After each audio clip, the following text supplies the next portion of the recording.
Welcome! Today in front of me SONY Xperia XZ2, and I'll show you how to disable the quick launch on this device.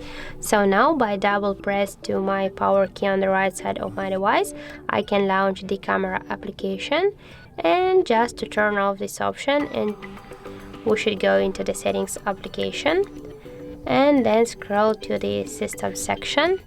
Now just go into the gestures and click to the power key behavior, and now as can you see we got selected the camera app and just switch it to none, and now we'll check. As can you see, by double press on our power key I can just lock or unlock my device.